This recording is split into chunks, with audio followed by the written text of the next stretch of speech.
আজ আমাদের সঙ্গে অতিথি হিসেবে আছেন সিনিয়র সাংবাদিক জনাব আরশাদ মাহমুদ। আরশাদ ভাই, আপনাকে আমাদের অনুষ্ঠানে স্বাগত জানাচ্ছি। ধন্যবাদ আরশাদ আপনাকে। ভাই, এই সরকারের যাওয়ার সময় হয়ে গেল, নতুন সরকার, নতুন নির্বাচন, এগুলো নিয়ে মানুষ অনেকটাই ব্যস্ত। কিন্তু এর মধ্যেও শেষ বেলায় ওনাদের কিছু কর্মকাণ্ড, কিছু কথাবার্তা মানুষের মনে নানা ধরনের প্রতিক্রিয়ার জন্ম দিচ্ছে। কেউ বিরক্ত হচ্ছে, কেউ হতাশ হচ্ছে, আবার হয়তো বা কেউ খুশি হচ্ছে, আমি ঠিক জানি না। এই বিষয়গুলো নিয়ে আমরা আজকে একটু কথা বলতে চাই। যেমন ধর, অনেকে বলছে এই সরকার যাওয়ার সময় এমন কিছু কাজ করে যাচ্ছে যার ফল নাকি আগামী সরকারকে, নতুন যে সরকার আছে তাদেরকে ভোগ করতে হবে, অথবা অন্যভাবে বললে তাদের সরকার চালানোটাই কঠিন হয়ে যাবে। আবার এর মধ্যে দেখলাম কিছু কিছু উপদেষ্টা আমলাতন্ত্র নিয়ে তাদের ক্ষোভ প্রকাশ করছেন, এবং ক্ষোভ চূড়ান্ত বহিঃপ্রকাশ ঘটাতে যে এটাও বললেন যে সেই প্রশিক্ষণ বিমানটা যদি আপনার মাইলস্টোনে করে না পরে সচিবালয়ে পড়তো তাহলে বোধহয় ভালো হতো। ইন্টারেস্টিং হলো উনি নিজেও একজন আমলা ছিলেন এক সময়। যাই হোক, তো এই বিষয়গুলো নিয়ে আমরা একটু কথা বলতে চাই। এর মধ্যে ডক্টর ইউনূসের প্রসঙ্গ আসবে, ওটা আমরা একটু পরে বলবো, আগে আমরা এই আলোচনাগুলি করি। আপনিও কি মনে করেন যে এই সরকার এমন কিছু কাজ করছে যা নাকি আগামী সরকারের শুরুর চলাটাকে বেশ বাধাগ্রস্ত করে তুলতে পারে? হ্যাঁ, সেটাই আমার মনে হচ্ছে। এবং আমার কাছে খুবই কনফিউজিং লাগছে ব্যাপারটা। তার কারণ আমরা মোটামুটি সবাই এটা জানি যে একটা নির্বাচন যখন তফসিল ঘোষণা করে নির্বাচন কমিশন, তখন সরকারের সমস্ত কিছু মানে দায় দায়িত্বটা তখন নির্বাচন কমিশনের উপরে থাকে। নির্বাচন কমিশনের পারমিশন ছাড়া বা তাদের অনুমোদন ছাড়া তারা কোনো মেজর সিদ্ধান্ত নিতে পারে না। সরকারটা তারা অনেকটা কেয়ারটেকার গভর্নমেন্টের থাকে। মানে ডেইলি বেসিসে যেটা করার দরকার সেটুকুই করে, মেজর কোনো ডিসিশন তারা নিতে পারে না। এটা এরকমই আমরা দেখে আসছি বহু বছর থেকে। কিন্তু আশ্চর্যজনক ভাবে কতগুলো জিনিস আমরা লক্ষ্য করছি যে এই সরকার মানে তাদের মাত্র চলে যাওয়ার কয়েকদিন বাকি, এর মধ্যে বিভিন্ন রকমের মেজর ডিসিশন তারা নিচ্ছে। যেমন পে কমিশনের বেতন সবাইকে ডবল করে দিলেন। তারপরে আহ, আহ, সরকারি নানান সুযোগ সুবিধাগুলো তারা ইয়ে করছে।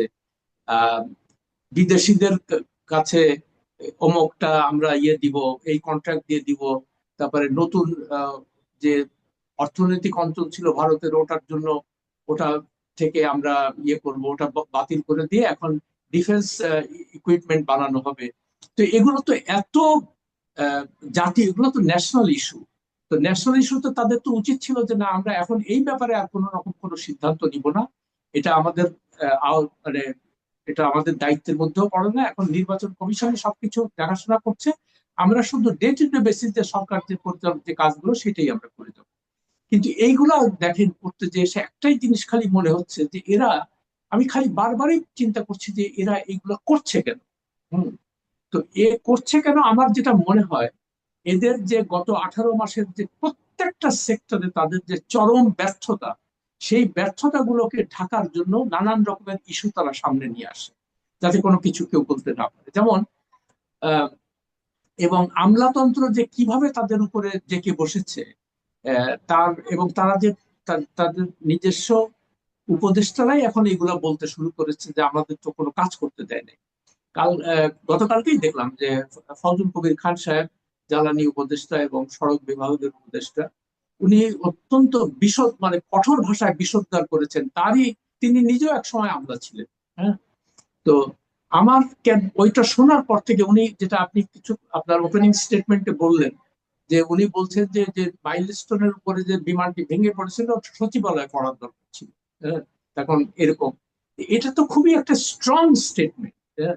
তো উনি এতদিন পরে মানে চলে যাওয়ার 10 দিন আগে এই কথাটা উনি কেন বললেন? উনি কি আগে এগুলা টের পান নাই? না, মানে এখন স্বাভাবিকভাবে মানুষের প্রশ্ন জাগে যে এরা সমস্ত সুযোগ সুবিধা ভোগ করে তারপরে তারা এখন যাওয়ার সময় এই ধরনের কথাবার্তা বলছে। তো আপনি যখন প্রথম থেকেই দেখতে পেলেন যে আমলাতন্ত্র আপনাদেরকে সহযোগিতা করছে না, কিংবা আপনাদের কাজে বাধা দিচ্ছে, তখন আপনার জনগণের কাছে কেন আসলেন? ইউনূস সাহেব কেন তখন বক্তৃতা দিয়ে বললেন না যে আমাদের কাজ করতে দিচ্ছে না এরা? তো তখন একটা মানুষের সমর্থন পেত তারা।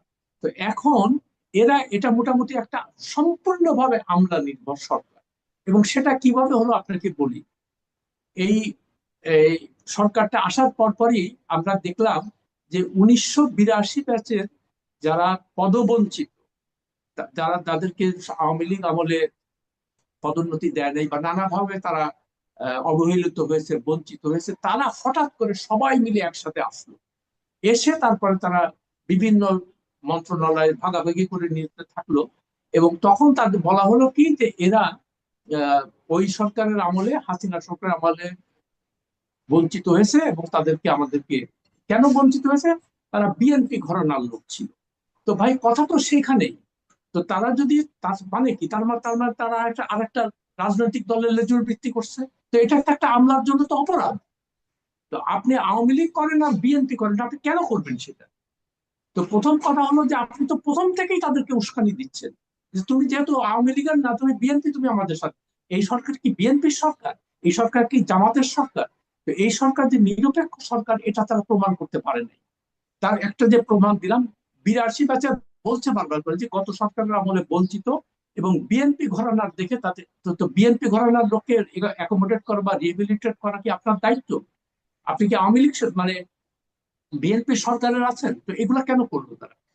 এইটা করার ফলে যেটা হলো, মানুষের তো ধারণাই হলো যে এরা তো আর, তখন আর একটা সবচেয়ে বড় যে আহ, আহ, মানে আমার আমার দৃষ্টিতে, আমার বিবেচনায় যে ভুলটা তারা করেছে, না এটা জেনে শুনেই করেছে তারা, যে তারা দেশের সত্যিকার অর্থে যে জাতীয় সমস্যাগুলো, যেমন আইন শৃঙ্খলার রক্ষা করা, তারপরে আহ, যে বিভিন্ন জায়গায় যে সমস্ত ভায়োলেন্স হচ্ছিল সেগুলোকে কঠোর হস্তে দমন করা, স্ট্রাইক গুলাকে দমন করা, এইগুলো না করে তারা কি করলো? বিশেষ করে ইউনূস সাহেব উনি নিজে এসেই তার নিজের সুবিধাগুলো উনি একের পর এক সুবিধাগুলো নিতে পারেন। উনি ওনার বিরুদ্ধে যত মামলা ছিল সব প্রত্যাহার করে নিলেন। বিচার বিভাগকে মানে বুড়ো আঙ্গুল দেখে উনি বললেন কিসের বিচার বিভাগ? মানে ওনার আচরণটাও ছিল স্বৈর শাসকদের মতো।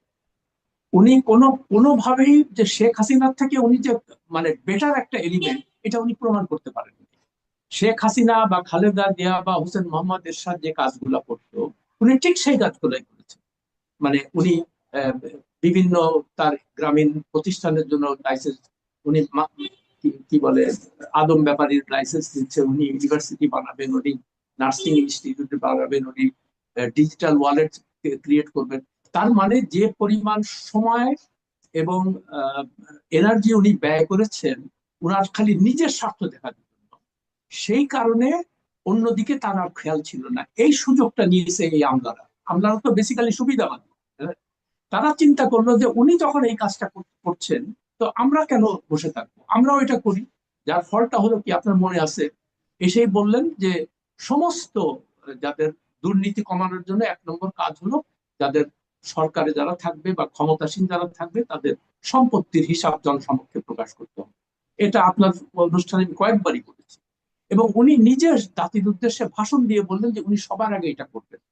এবং উনি শুধু না, ওনার উপদেষ্টারা, সরকারি কর্মকর্তা কর্মচারী যারা আছে তাদেরকে এবং ফরম্যাট টরম্যাট সব দিয়ে দিল যে এখানে ফিল আপ করে তাড়াতাড়ি করে দিতে হবে। আজকে 18 মাস চলে যাওয়ার সময় উনি তো নিজে দিলেন না। উনা উনি যেহেতু দিলেন না, সেই জন্য অন্যান্যরা মনে করবো উনি দেন নাই তো আমরা দেবো কেন? অথচ এই একটা কাজ করতে পারলে দুর্নীতি যে কি পরিমাণে কমতো, বুঝলেন? তখন সবার একটা ধারণা হতো যে না, আমি তো পার পেতে পারবো না, আমার তো মানুষজন জেনে যাবে আমার কি আছে না আছে। তো সেদিকে উনি গেলেন না। ফলে উনি প্রকারান্তরে এই যে বিশৃঙ্খলার, মানে আমলাদের যে এই যে দুরাত্ম, এটা এটার জন্য উনি ব্যক্তিগতভাবে দায়ী। উনি ওইগুলো দেশের প্রতি, দেশের সমস্যার দিকে কোনো নজর না দিয়ে উনি প্রতি মাসে একবার করে মানে দল বল দিয়ে উনি পিকনিক করতে চলে যান। মানে দেশের জনগণের টাকায়, ট্যাক্সের টাকায় কোটি কোটি টাকা খরচা করে। এগুলো আমি লিখেছি বহুবার, আপনার অনুষ্ঠানে বলেছি, অনেক অনুষ্ঠানেই আমি এগুলা বলেছি। তো এটার কোনো জবাবদিহিতা নাই। তো আমাদের দুর্ভাগ্য হলো আমাদের দেশে যে আমাদের যারা সাংবাদিক সমাজ তারাও এটা নিয়ে কোনো প্রশ্ন তুলে। এটা হচ্ছে আরেকটা সবচেয়ে বড় দিক। কেউ ওই কি ফরেন সার্ভিস একাডেমিতে একটা প্রেস উইং তার আছে, সেখানে বক্তৃতা, সেখানে ইয়ে দেয়।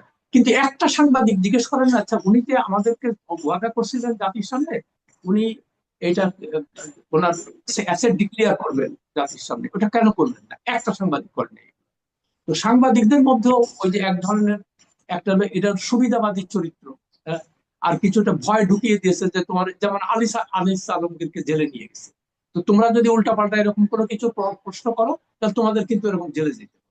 আচ্ছা, তো ফলে আমার কথা হলো যে আপনি জেলে যাওয়া, তো আপনি তো আপনার যে কাজটা সাংবাদিক হিসেবে এই প্রশ্নগুলা তোলা, এই প্রশ্নগুলো জনমানুষের মনের প্রশ্ন। তো সাংবাদিকের কাজটা কি? সাংবাদিকরা যেহেতু ক্ষমতাধরদের কাছাকাছি যেতে পারে, জনসাধারণ যেতে পারে না, সেই জন্য জনসাধারণের মনে যে প্রশ্নগুলো আছে সেই প্রশ্নগুলো আপনি মানে ক্ষমতাসীনদের জানাবেন যে এইটা হচ্ছে তাদের প্রশ্ন, এখন আপনি উত্তর দেন কি উত্তর। এখন এই কারণে আমলাতন্ত্র যে ভীষণ ভাবে বেপরোয়া হয়ে গেল, ক্ষমতাসীন হয়ে গেল, এটার একমাত্র কারণ এই দেশ, এই সরকারের, বিশেষ করে ইউনূস সাহেবের তার নিজস্ব সুযোগ সুবিধার দিকে উনি এত নজর দিয়েছেন, যার কারণে দেখেন মব ভায়োলেন্স বলেন, তারপরে ওই আচ্ছা, পুলিশ কাউকে। আমি একটা কথা বলি, এই যে ইউনূস সাহেবের কথা আপনি বললেন, তো উনি এতদিন হয় আমরা বলতাম ওনাকে যে উনি খুব মিষ্টি মিষ্টি কথা বলতে পারেন, হ্যাঁ, অন্য যাই কিছু করুক না কেন, কিন্তু সর্বশেষ আমি দেখলাম যে উনি কি মিষ্টি কথাও বলতে পারেন। এবং উনি যে কথাটা বলেছেন গতকালকে, মানে আমার তো মনে হয় উনি আমাদের পুরো জাতিকে অপমান করেছেন। এটাকে আপনি নিশ্চয়ই শুনেছেন, বলছেন যে এই জাতিটাই নাকি জালিয়াতির কারখানা, এখানে নাকি সবাই নাকি আমরা জালিয়াত, যে কি করি। এই যে কথাটা, ঘটনাটা একদম মিথ্যা, আমি তা বলছি না, এরকম ঘটনা যে কিছু ঘটে না সেটাও আমি বলছি না, কিন্তু সবাই এ কাজ করে এবং এটা দেশটাই জালিয়াতির কারখানা। এই কথা যদি দেশের সরকার প্রধান নিজে উচ্চারণ করেন, তাহলে সারা দুনিয়ার কাছে আমাদের ভাবমূর্তিটা কোথায় গিয়ে দাঁড়ায়? আচ্ছা, এটা খুব ভালো প্রশ্ন তুলেছেন, আমিও কাল থেকে বারবার চিন্তা করছিলাম এই কথাটা।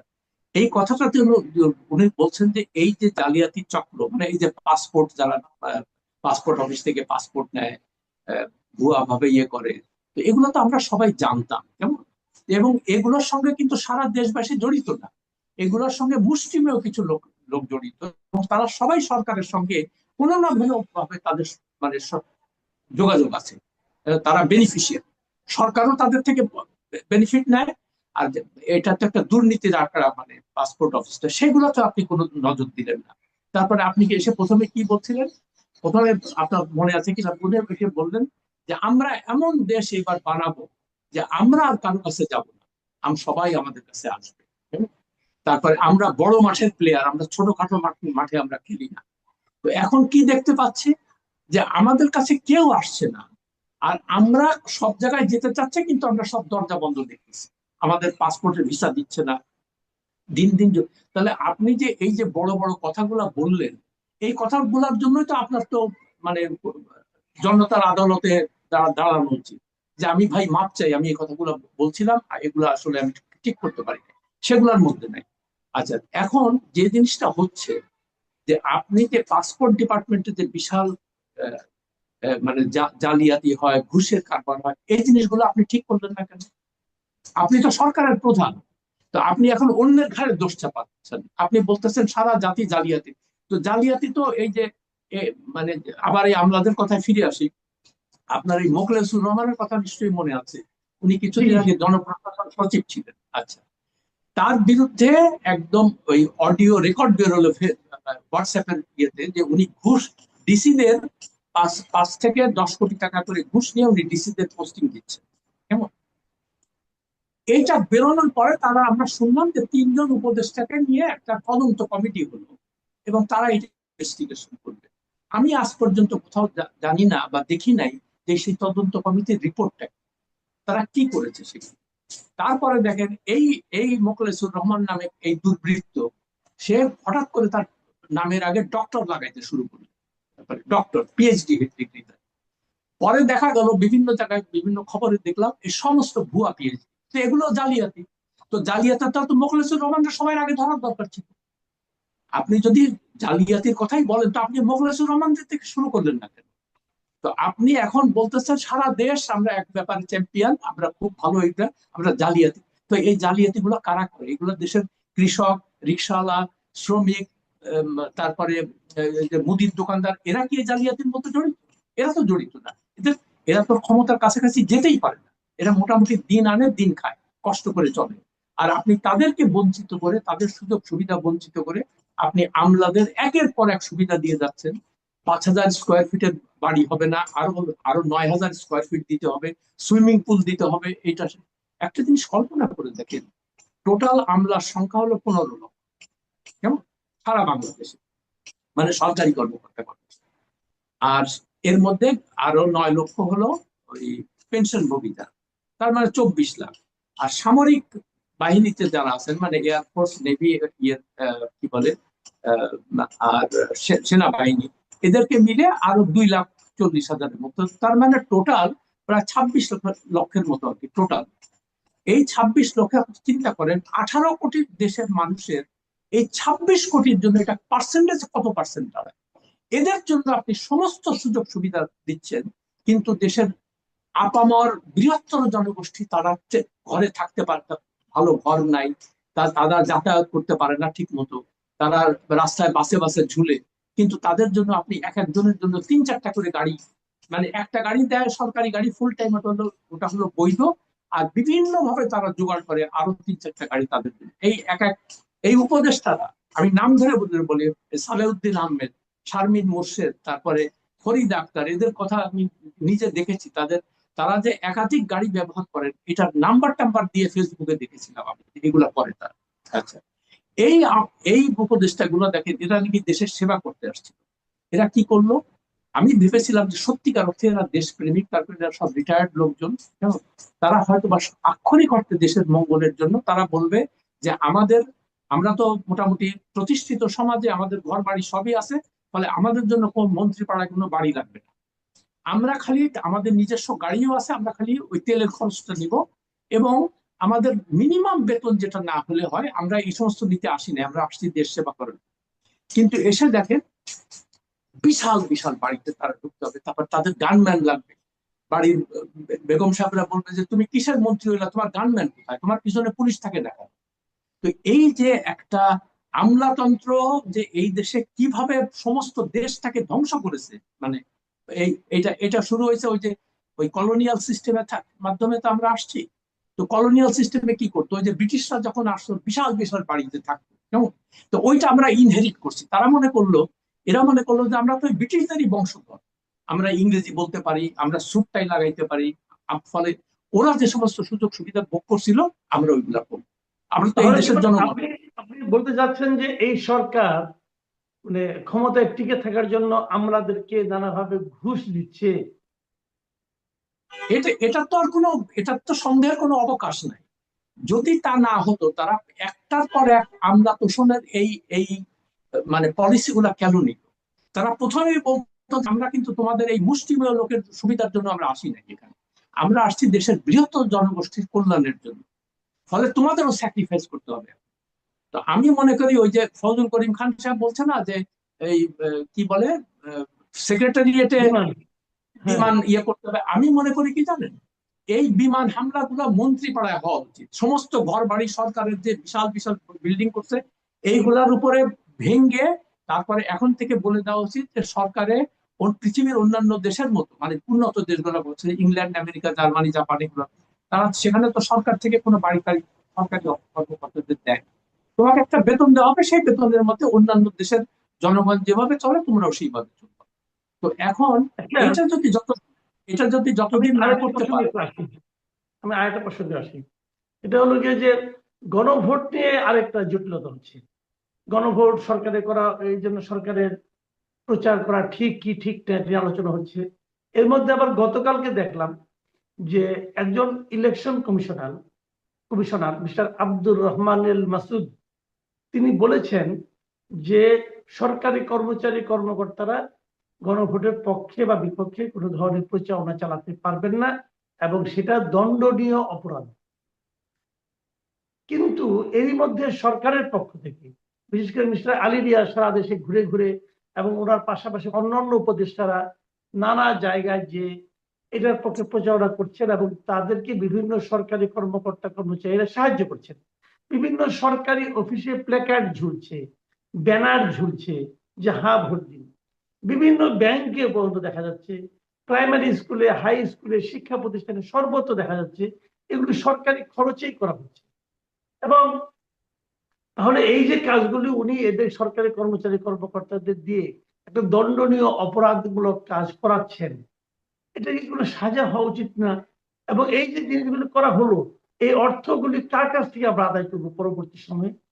প্রশ্নটা তো সে জায়গাতেই আমি প্রথম থেকে একই কথা বলে আসছি যে ইলেকশন কমিশনার যে কথাটা বলেছে সেটা তো নির্বাচন আচরণবিধি লঙ্ঘন হবে। এই জন্য উনি বলেছেন যে সরকারি কর্মকর্তা কর্মচারীরা এটার সঙ্গে সংশ্লিষ্ট হতে পারবে না। কিন্তু দেখেন ইউনূস সাহেব নিজে এবং তার উপদেষ্টারা সব জায়গায় যে বলে বেড়াচ্ছেন যে হ্যাঁ ভোট দিতে হবে, নাকি স্বৈরাচার আবার এসে যাবে। আরে ভাই, স্বৈরাচার তো আপনারাই। স্বৈরাচারী শাসকরা যার যে কাজগুলা করছে আপনারা সেই একই কাজ করতেছেন। তো এখন তো ইলেকশন কমিশনার তো এখন ডক্টর ইউনূসকে জবাব মানে প্রশ্ন করা উচিত বা তার জবাব দিতে হবে যে আপনি আমাদের পারমিশন ছাড়া আপনি সারা দেশে এই প্রচারণা কেন চলেন না, এবং এর এর পয়সা দেবে কে, এটার জন্য যে টাকা ব্যয় হচ্ছে এটা কার টাকা। ফলে তাদের কাছ থেকে এই টাকা ফেরত নেওয়া উচিত এবং ওনাদেরকে প্রকাশ্যে বলা উচিত যে আমরা যেটা আগে বলছিলাম এটা ঠিক না, এটা ইলেকশন কমিশন যেভাবে বলছে তারাই এখন সবকিছুর দায়িত্বে, অর্থাৎ তারা যেটা ভালো মনে করবে সেটা তারা করবে। আপনি তো সেটা করছেন না। এবং এটা করে হচ্ছে কি, আপনি ইলেকশন কমিশনকে আপনি সামহাট আপনি সাবসার্ভিয়েন্ট বানিয়ে ফেলেছেন তাদের সরকারের। হ্যাঁ, তো এটা তো মানুষের মনে এখন এই যে সন্দেহ দেখাচ্ছে যে এই ইলেকশন কমিশন আসলেই কোনো ভালো কাজ করতে পারবে কিনা। তখন আপনি যদি সরকারের কথা মতো চলেন তাহলে আপনি ভালো ইলেকশন কিভাবে, তাই না? জি, কারণ ইলেকশন, আচ্ছা আরেকটা কথা আমি এর বলে শেষ করি আলোচনাটা। আমি মাঝখানে মিস্টার আলী রিয়াজের একটা বক্তব্য শুনলাম এবং ওখানে উনি বলছেন যে এই ত্রয়োদশ জাতীয় নির্বাচনটা, এটার সঙ্গে অতীতের যে 12টা নির্বাচন কথা হয়েছে, যদি কেউ ওইগুলির সঙ্গে এটাকে মিল খুঁজেন তাহলে তারা ভুল করবেন। এটা ওরকম কোন নির্বাচন নয়। তাহলে ওরকম না, তাহলে কিরকম নির্বাচন? আমি আমি তো ঠিক আমার কাছে ক্লিয়ার না। এই যে দেখেন এই যে কথাবার্তা গুলা এটা এমনই মানে সেলফ কন্ট্রাডিকশন আর কি। এগুলো কেমন, প্রথমে বললো যে এই সরকার তত্ত্বাবধায়ক সরকারের মতো না, তা ভাই আপনারা কারা? তো আরেকটা জিনিস লক্ষ্য করেন, তো আপনাদেরকে নিজেরা তাহলে ডিফাইন করেন যে এই আমাদের ডেফিনেশন, হ্যাঁ, এই জন্য আমরা আসছি। কিন্তু আপনাদের যে মূল কাজগুলোতে, এখন এই আলী রিয়াজের কথাই বলি, সে আমার অনুজ প্রতীক, তাকে আমি খুব ভালোভাবে চিনি। যাই হোক, এখন আপনি তাকে আমেরিকা থেকে উড়ায় নিয়ে আসছেন কি শাসনতন্ত্র সংবিধান সংশোধন কমিটির চেয়ারম্যান করে। কেমন ভালো কথা। কি সংস্কার হয়েছে আমরা সবাই দেখলাম। সংস্কারের যে ইয়েগুলা বইগুলা তৈরি করছে সবগুলোর মধ্যে ধুলা জমতেছে। এবং যারা এই সংস্কার কমিশনের প্রধান ছিলেন তারা প্রকাশ্যে বিবৃতি দিয়ে বলতেছে যে আমাদেরকে এই কষ্ট কেন করেন, কোনো কিছু তো ইমপ্লিমেন্টেশন হলো না। এখন আপনি যেটা করলেন সেটা হলো ওই ইন্টারকন্টিনেন্টাল থেকে খাওয়া দাওয়া করে পিকনিকের মতো, তোমরা আসো যাও, তোমরা সরকারি মানে কোটি কোটি টাকা সেখানে খরচা করছে। আর আলী রিয়াজকে তো আমরা দেখলাম যে আপনি সে একটা কাজে ব্যর্থ হইল, তাকে আপনি আবার পুনরায় অ্যাপয়েন্টমেন্ট দিয়ে মন্ত্রীর পদমর্যাদায় এই যে সুযোগ সুবিধাগুলো দিচ্ছেন, আপনি কেন করতেছেন এটা? তার কাজটা কি?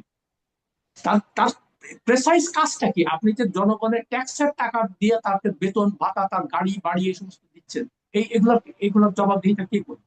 তার মানে আপনি মোহাম্মদ শাহ তগলকের রাজত্বে আছি আমরা।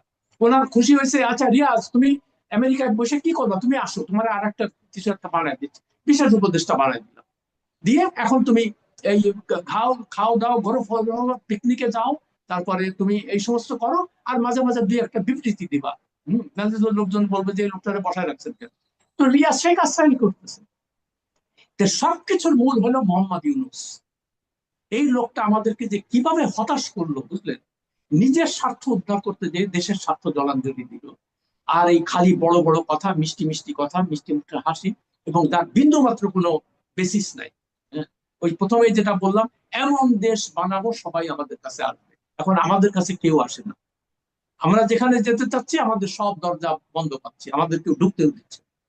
এই অবস্থার মধ্যে মানে আমার সবচেয়ে কষ্ট লাগতেছে যে ফজল কবির খান সাহেব বা যারা এই আমলাতন্ত্র নিয়ে যে বিশুদ্ধারটা করলেন, এটা মানে 10 দিন আগে এই কথাটা বলার উদ্দেশ্যটা কি? আপনি কি মানে মানুষের সিম্পাথি অর্জন করতে চাচ্ছেন এটা বলে আপনি আগে কেন এটার বিরুদ্ধে অ্যাকশন নেন? জি, অনেক ধন্যবাদ। অনেক ধন্যবাদ জনাব আসাদ মাহমুদ। প্রিয় দর্শক, আপনি শুনলেন বিভিন্ন বিষয়ে আসাদ মাহমুদ ভাইয়ের বিশ্লেষণ। আপনারা হয়তো খেয়াল করেছেন উনি একটু ইমোশনালি হয়ে গিয়েছেন। এটা খুবই স্বাভাবিক। আমি নিজেও কিন্তু খুব ইমোশনাল হয়ে গেছি। কারণ আমরা এত প্রত্যাশা নিয়ে যাদেরকে দায়িত্ব দিলাম দেশটাকে ঠিকঠাক করার জন্য, ওনারা নিজেদের স্বার্থ ছাড়া আর কিছুই ঠিক করার দিকে তাকান না। এবং দেশটাকে এমন একটা জটিল অবস্থায় নিয়ে যে এখন বিদায়ের চিন্তা করছেন, বিদায়ের পথ খুঁজছেন, যে এই দেশটা এই খাত থেকে কে তুলবে, কারা তুলতে পারবে, এটা নিয়ে আমাদের একটা বিশাল সংকট। গেলেন যে উপদেষ্টারা নাকি পারবেন, উপদেষ্টারা পারুক, সমস্যা নাই, কিন্তু বিভিন্ন সরকারি অফিসে অলরেডি যে সমস্ত ব্যানার লাগানো হয়েছে সেগুলোর কি হবে? দেখেন, মানে এটা কি বলবো, এবার গণভোটের একটা 12টা বাজায় দিচ্ছে সরকার।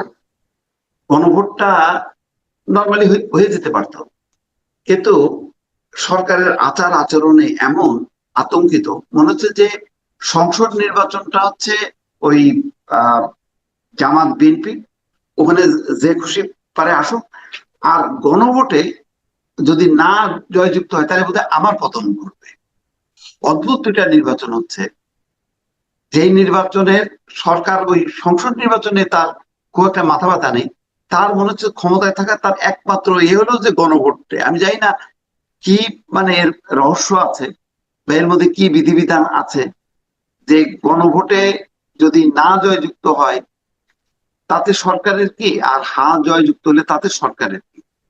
আগে দেখেন এক সময় ওই ক্ষমতা বৈধতা না অবৈধতা জিয়াউর রহমান বা এরশাদ তারা আগে করছে, সেটা তাদের ক্ষমতায় থাকার বিষয়টা যুক্ত। এখানে তো তাদের ক্ষমতার কোনো বিষয় নেই। এখানে যে বিষয়গুলো, সেই বিষয়গুলো আবার রাজনৈতিক বিষয়। সেই বিষয়গুলো গণভোটের এই সিস্টেমটা না থাকলেও এটা হচ্ছে আপনার পার্লামেন্টে যখন হবে তখন প্রত্যেকটা দল তার কমিটমেন্ট অনুযায়ী সেগুলো বাস্তবায়নের চেষ্টা করবে। এখন কতগুলো করবে কতগুলো করবে না সেটা নিয়ে একটা বিতর্ক থাকতে পারে। 5 বছরে যদি 5টাও হয় সেটা আগায় গেলাম, তারপরে 5 বছরের আরো 5টা হলো, এইভাবেই হচ্ছে ধারাবাহিকতা। এটা পুরোটাই রাজনৈতিক বিষয়। কিন্তু দেখেন, পৃথিবীতে যারা মানে নির্বাচন জানে যে সরকার মানে যখন নাকি মেশিনারিজ গুলো যখন নাকি নির্বাচনের সময় গেলে সবাই তখন তারা হয় সহায়ক ভূমিকা, অর্থাৎ তারা একটা নিরপেক্ষ থাকবে, জনগণ স্বাধীনভাবে ভোট দেবে। কিন্তু এখানে সরকারের পক্ষ থেকে বলতেছে যারা না ভোট দেবে তারা হচ্ছে স্বৈরাচারের দোষর, আর জামাতের পক্ষ বলতেছে যে না হলেও গোলামি আর হলো আজাদি। তাহলে আপনি দোষর আমি হওয়ার জন্য কেন না ভোট দেবো, আর গোলামি হওয়ার জন্য কেন আমি না ভোট দেবো? তাহলে এই না ভোটের বিধানটাই রাখছেন কেন? শুধু হাই হইতো তাহলে মানুষ বোঝা যেত যে এত ভাগ মানুষ শুধু হাতে ভোট দিচ্ছে। নাটা রাখলেন কেন? তাহলে ধরেন এখন দাড়ি পাল্লা হলেও জান্নাত, আর ওই ধানের শীষ হলো ওই দোজক, তাই কি? সেরকম হয়ে গেল না বিষয়টা? আপনি যদি যখনই নাকি একটাতে ট্যাগ দিচ্ছেন একটা নির্দিষ্ট ভোটের অবস্থানে, তখনই তো হয়ে যাচ্ছে যে তাহলে অন্যটা হলো খারাপ। আর এটা মানে বোঝা দরকার যে নির্বাচনে সরকার, নির্বাচন কমিশন, পুলিশ, প্রশাসন সবাই থাকে হচ্ছে তারা আয়োজকের ভূমিকা থাকবে, তা আয়োজকরা থাকবে নিরপেক্ষ। আজকে আমি দেখলাম স্বাধীন মালিকের বক্তব্য দেখলাম, নির্বাচন কমিশনের বক্তব্য দেখলাম, তুলির বক্তব্য দেখলাম, সবাই কিন্তু মনে করতেছে যে সরকারের এখানে নিরপেক্ষ থাকা উচিত। এখানে তার কোনো সরকারের যে কর্মচারীরা তারা তো আবার জনগণ, তারা নিশ্চয়ই কোনো না কোনো মানে দলের মানে মার্কায় ভোট দেবে, সেটা তো জনগণ হিসেবে দিবে, নাটাও তারা জনগণ হিসেবে দিবে। কিন্তু যখন ওই চেয়ারে বসে উপদেষ্টা কারা? তারা তো সরকারকে রিপ্রেজেন্ট করে। তো সরকারের কর্মচারীদেরকে যারা রিপ্রেজেন্ট করে, তো সরকারি তাদের ক্ষেত্রে ভোট তারা প্রচার চালাইতে পারবে। তাহলে তো তার নিচের যে অধস্তন যারা তারা থাকবে আবার নিরপেক্ষ। মানে একটা মানে জগা খেচুড়ো মানে একটা অবস্থা, এটা মানে কোনো ব্যাখ্যায় আপনি মানে কোনো হিসাব মিলাইতে পারবেন না। এটা কেন আমার কাছে মনে হয় কি, তারা মনে হয় একটা আতঙ্কে ভুগতেছে। মনে হচ্ছে যে ওই যে একটা অদৃশ্য আহ, শক্তি বা ছায়া তাদেরকে মনে হয় তাড়া করতেছে। সেটা হচ্ছে যে 30-40% ভোট রিপ্রেজেন্ট করে যে শক্তি আওয়ামী লীগ, তারা তো মাঠে নেই, মানে প্রকাশ্যে নেই। এই যে অপ্রকাশ্য শক্তিকে সবাই ভয় পায়।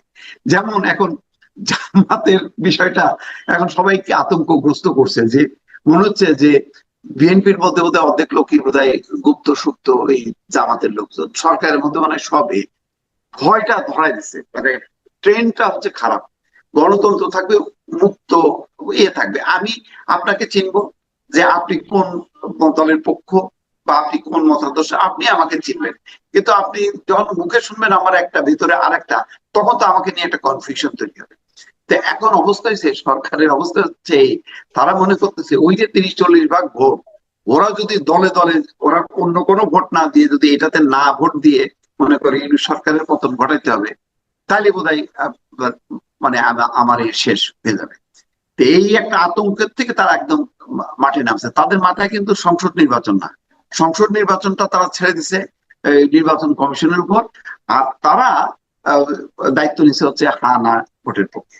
এই ধরনের বিভাজন, এই ধরনের তাদের সম্পৃক্ততা, এটা অপ্রত্যাশিত। এটা একেবারেই একটা দেশের যে একটা অস্বাভাবিক একটা পরিস্থিতি বিরাজ করতেছে, এটা এইগুলোর মধ্য দিয়ে সেটা কিন্তু বোঝানো যাচ্ছে। আরেকটা জিনিস আপনি দেখবেন যে নির্বাচনের দিন যতই ঘনিয়ে আসছে, আমি দেখছি যেন মানে প্রার্থীদের মধ্যে এক ধরনের অসহিষ্ণুতা যেন দেখা যাচ্ছে। ঠিক আছে, কথার যুদ্ধ চলছে, চলুক, কিন্তু এই যে ডিম নিক্ষেপ, ময়লা পানি নিক্ষেপ, আবার সেটাকে কেন্দ্র করে ডিমের আঘাতে সারি সারি ব্যক্তিদের মাথায় ব্যান্ডেজ, হাতে ব্যান্ডেজ, এইগুলি কেমন নাটক চলছে? এটা কি খুব প্রয়োজনীয় ছিল? খুব ব্যাপারটা কিন্তু আমার কাছে ক্লিয়ার মনে হচ্ছে না। এটাকে কেমন দেখছেন? আপনাকে দেখায় একটা দৃশ্য, দেখেন এই ক্যাপের উপর ব্যান্ডেজ করছে।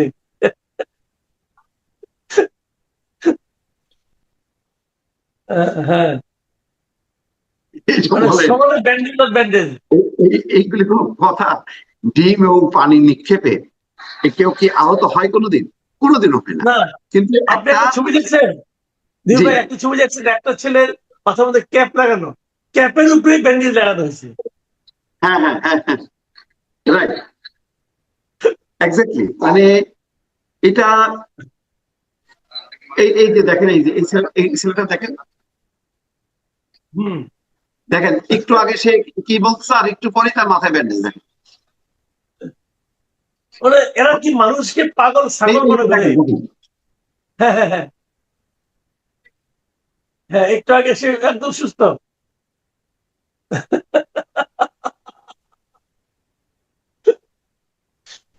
মানে কি বলবেন আপনি, এগুলি খুবই খারাপ ট্রেন্ড। আপনি দেখেন, আমি সত্যি কথা বলতে কি, এই প্রজন্মের পরে তো মানে আমাদের একটা ভরসা ছিল, আমরাও একটা মানে মুক্তি পাইতে চাচ্ছিলাম যে একটা তৃতীয় একটা স্রোত হবে, তরুণরা প্রতিনিধিত্ব করছে। কারণ আওয়ামী লীগ, বিএনপি, জামাত এগুলি দেখতে দেখতে তো আমাদের একেবারে হয়ে গেছে। মানে আমরা একটা নতুনত্ব দেখতে চাচ্ছিলাম। এখন দেখা যাচ্ছে পুরনোরা নতুনত্ব ধারণ করে করছেন। তারেক রহমানের যেভাবে কন্ট্যাক্ট করতেছে, জনসভাগুলো যেভাবে কথা বলতেছে, আমি তো এইটা চাচ্ছিলাম। চট্টগ্রামে যে দেখেন, সে পোলো গ্রাউন্ডের এতে যে প্রথমে যে আগে তরুণদের সকালবেলায় আগে তাদের সাথে মিট করছে, হ্যাঁ, এইটা তো তাদের করার কথা। তরুণদের মধ্যে বেশি বেশি যাবে তারা, তো তারা যাচ্ছে পাবলিকের মধ্যে যে এক ধরনের উস্কানি। আপনি এতগুলো আসনে নির্বাচন হচ্ছে, ঢাকা 8-এ এই উত্তেজনা তৈরি করার অর্থটা কি? আপনি কাউকে যখন চাঁদাবাজ বলতেছেন, আপনি নির্দিষ্ট ভাবে বলেন যে অমুক চাঁদাবাজ, যে অভিযোগ আছে এবং তার, এবং আপনি এটা বললে হবে না, এই প্রচার চালালে নির্বাচন আচরণ বিধি লঙ্ঘন। আপনি এটা সুনির্দিষ্ট ভাবে আইন শৃঙ্খলা কর্তৃপক্ষ বা নির্বাচন কমিশনে আপনি অভিযোগ করবেন। আপনি কি এমন ঘটনা ঘটলো যে আপনি হঠাৎ করে এই করতেছেন? তাহলে শুধু ঢাকা 8-এ কেন, তাহলে আপনি সারা বাংলাদেশে, ঢাকা শহরে আরো অন্যান্য আসনে, সব আসনে নেমে পড়েন। মানে আপনি কি বোঝাতে চাচ্ছেন? কোন কোন প্রার্থীকে টার্গেট করে এইভাবে মানে অপবাদ দিয়ে, যেটা প্রমাণ ছাড়া আপনি, এটা তো ঠিক না। এই উত্তেজনা ছড়ানোর পর তারপরে আবার এখন প্রতিরোধের সম্মুখীন হচ্ছে বিভিন্ন জায়গায় জায়গায়। দেখলাম মহিলারা বলতেছে যে কারে সন্ত্রাসবাদ বললেন, উনি তো আমাদের পাশে দাঁড়াইছে। এরকম অনেকগুলো আমি দেখতেছি। তার মধ্যে দেখলাম ডিমে আহত হয় কেউ, তো অদ্ভুত ব্যাপার। মানে ডিম ছোড়াটা, এটা আপনি কেজরিওয়ালটা থাপ্পড় পর্যন্ত মারছে, জুতা পর্যন্ত মারছে, এগুলো তো আহ, মানে ঘটছে। তো ডিমটা তো একটা মানে খুবই কমন, অনেক পুরনো একটা কালচার। এটা দিয়ে মামলা মোকদ্দমা হয়, বা এটা দিয়ে আহত হয়ে ওইভাবে ব্যান্ডেজ বেঁধে সংবাদ সম্মেলন করে, মানে একেবারে মির্জা আব্বাসকে চাঁদাবাজ বলে এবং তার বিরুদ্ধে এইভাবে বক্তব্যগুলো প্লেস করতেছে। এতে হয় কি, সময়টা ক্ষেপণ হচ্ছে। দেখেন জামাত ইসলাম কিন্তু তার মতন করে প্রচার চালাচ্ছে, তারাও তাদের কি করবে, দুর্নীতিমুক্ত সমাজ বা অন্যান্য যে সমস্ত কর্মসূচিগুলি তারা কিন্তু বলে যাচ্ছে, বিএনপি বলতেছে। কিন্তু এনসিপি মানে কোনো ফুসরত আছে? সারাক্ষণ আছে, কিন্তু তারা এই ঝগড়া বাঁধানোর তালে পায়ে পা দিয়ে। তাহলে তরুণদের কাছ থেকে তো একটা কথা আপনি আমাকে বলেন, যে এই নাহিদ ইসলাম এনসিপি যিনি প্রধান, তিনি এর সঙ্গে তারেক রহমানকেও দায়ী করলেন কিভাবে? মানে ওই এটা তো বললাম তো, মানে জামাত তো নানান ফ্রন্টে খেলাধুলা করে। জামাতের মূল যেটা, তারা একটা রাখে, আর তাদের অন্য অন্যদেরকে লেলাই দেয়। তো এখন এনসিপি কে যেভাবে ব্যবহার করতেছে, তারা যেভাবে তারেক রহমানের মুখোমুখি মানে করাচ্ছে, তারা ভাবতেছে যে আগে তারা শেখ হাসিনার মুখোমুখি হয়ে শেখ হাসিনার পতন ঘটায় দিচ্ছে, এখন বোধহয় তারেক রহমানের মুখোমুখি করায় তারেক রহমানের পতন ঘটায় দেবে।